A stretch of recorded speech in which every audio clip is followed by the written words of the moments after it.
Hey guys, welcome to our video. It's Thirsty Thursday and we're doing fall Jello shots. First one is a caramel apple cider.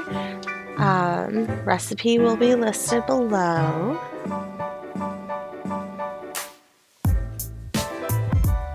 So here we're making the leche. Oh, I think I really butchered that.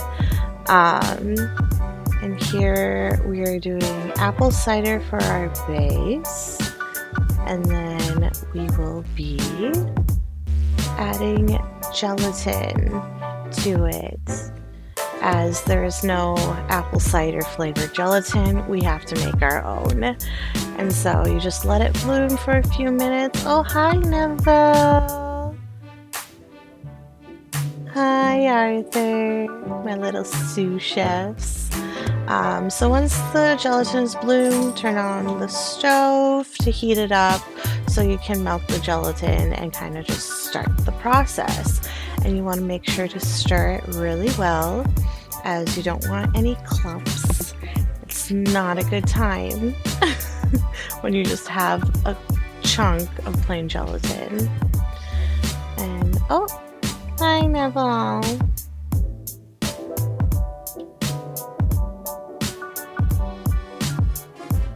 Sniff, sniff. So once the gelatin is melted, you can go ahead and take it off the stove and put it in another bowl. So we can add our alcohol.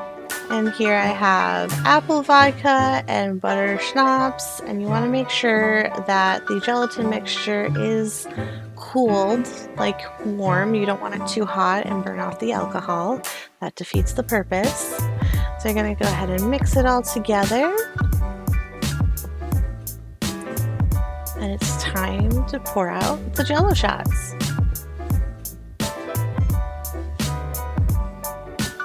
Now, I had a difficult time here because I was holding my phone while also pouring, and I was trying to pay attention to the shot so it wouldn't tip. So they're a little wonky right now, but no worries, I'll be fixing it in the next shot. But yeah, go ahead and pour out about 3/4 of the cup, and here they all are.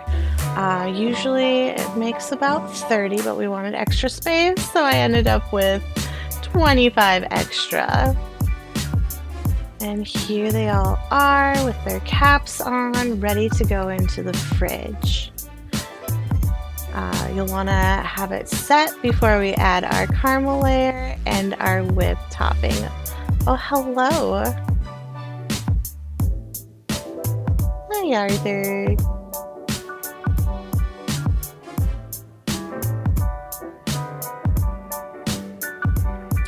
Now here, the sweetened condensed milk is done. It's about 3 hours I did in the crock pot on high.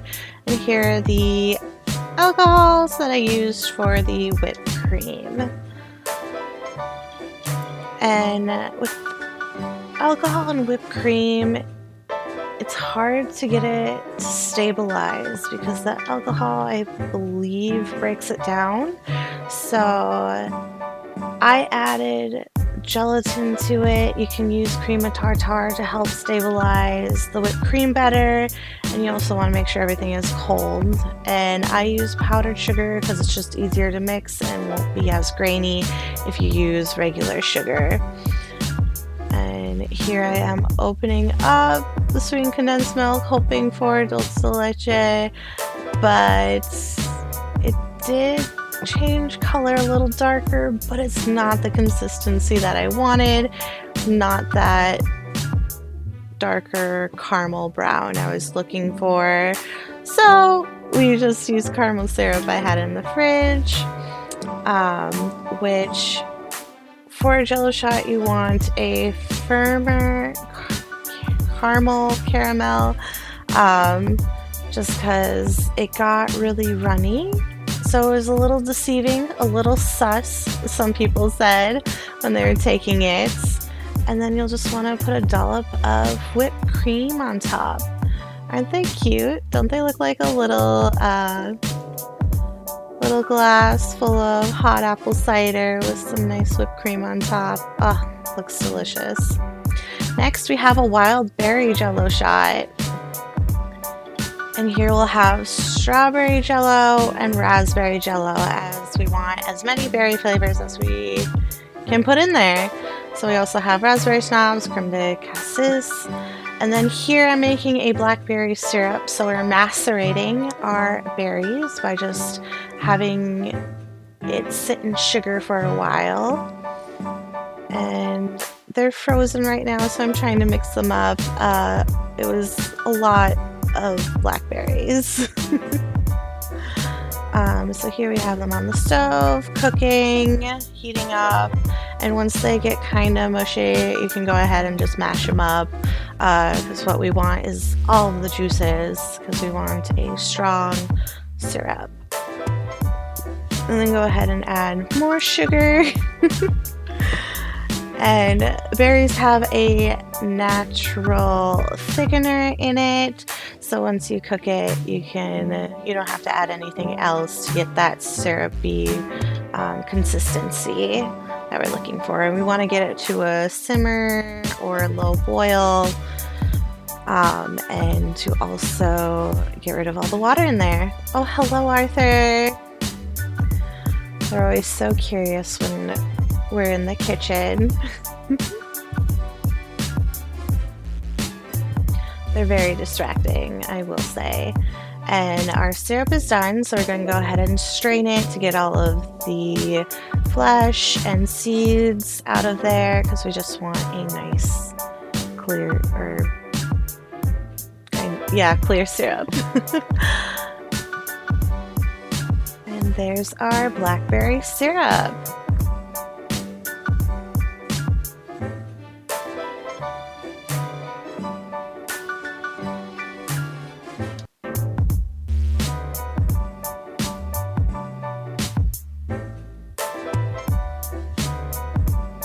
And here we're just getting some hot water, because we want more hot liquids to bloom and activate the gelatin.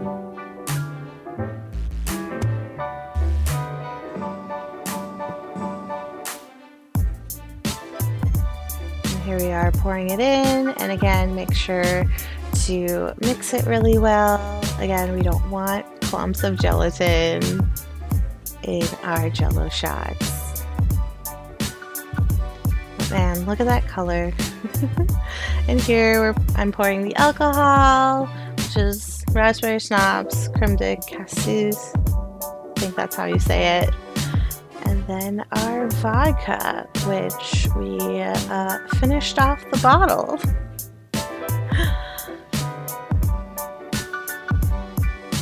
And then I add in some ice to help set it quicker and cool it down, so we can just get things done faster. I can't get over this color. Isn't it so pretty? And then I did add blue food dye, as I wanted a more purpley color. Right now it was more of a red wine color. And once I was happy with it, it's time to pour out the shots. I did a lot better job of pouring this one, as I was able to set my camera down. And here are the wild berry Jello shots. They're so pretty. And this did make 30 as well, and now they're ready to put in the fridge. And thanks for watching. I hope you enjoyed the video. Like, comment, subscribe, and see you next time.